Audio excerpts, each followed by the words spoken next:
Good morning, it's Steve Hartnoll here, and it's my privilege to bring today's thought of the day.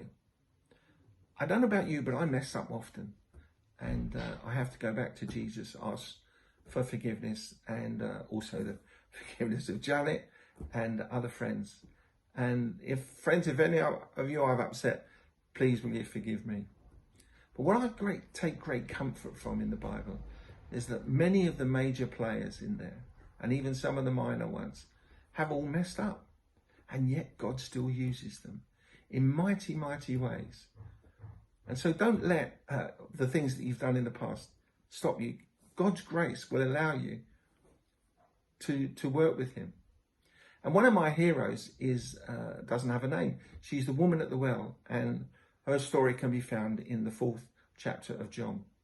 Jesus is traveling through Samaria to Galilee, and they pass by a village called Sychar, and the disciples go off there to get food. Jesus sits down by the side of Jacob's well, height of the day, probably exhausted from the walk and through spending time with his disciples. And then a woman comes along. Unusual for anybody to collect water at this time of the day because it's really hot. Normally they would collect it early in the morning or late in the evening. But as her story unfolds, we see why she's there. And Jesus says to her, "Can I have some water?" And she says, "But sir, you're a Jew and I'm a Samaritan. And why would you be asking me this?" And he replies, "Well, if you knew who he was asking, you would be asking me for water. For the water that I will give you is the water of eternal life. Whereas the water here from the well, you'll get thirsty again and again." So she asks for this water, and then he says to her, "Woman, go and get your husband." And she says, "But I have no husband." And he says, "You answer truthfully, because you have been married 5 times, but the man you're living with now is not your husband." And she says, "Sir, I can see that you are a prophet." And they have this conversation that continues and starts to ramp up through theology to the point where she says a Messiah is going to come and he's going to explain it all to us. And he says to her, "I am he who you are talking about. I am the Messiah," in effect. With that, the disciples come back, and she takes that opportunity to go back to the village. Now, because she'd been married 5 times and was living in sin with her boyfriend, that's why she's collecting the water. When she does, she can't be there when the other women are there because they're all pointing fingers and saying probably quite hurtful things. She's lived her life in the shadows. All that she's wanted out of life, she's not found through the 5 husbands and the boyfriend.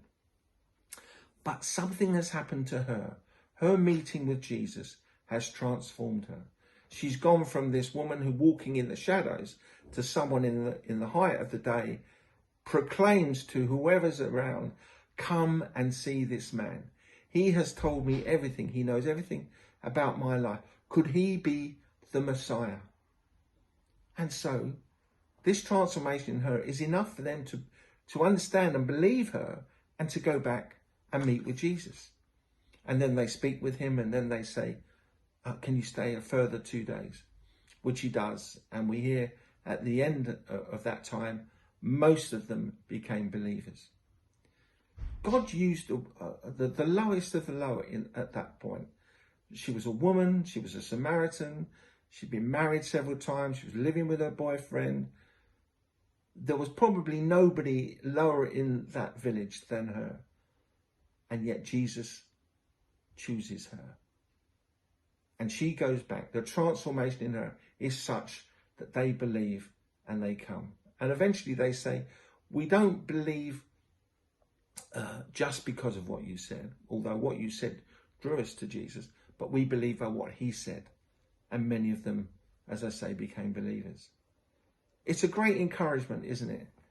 That even when we mess up, even when we're not doing things particularly well, even when we're seeking things out in the wrong places, Jesus in his grace seeks us out. And if we turn to him and recognize our faults and ask for forgiveness, then God Jesus will use us.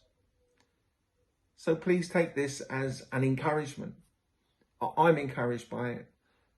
When I talk to people about Jesus, I don't think the enemy tries to remind me of the things that I've done wrong, but Jesus says, no, no, no.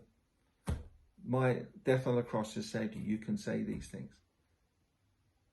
So be encouraged. Don't be put off by the things you've done in the past.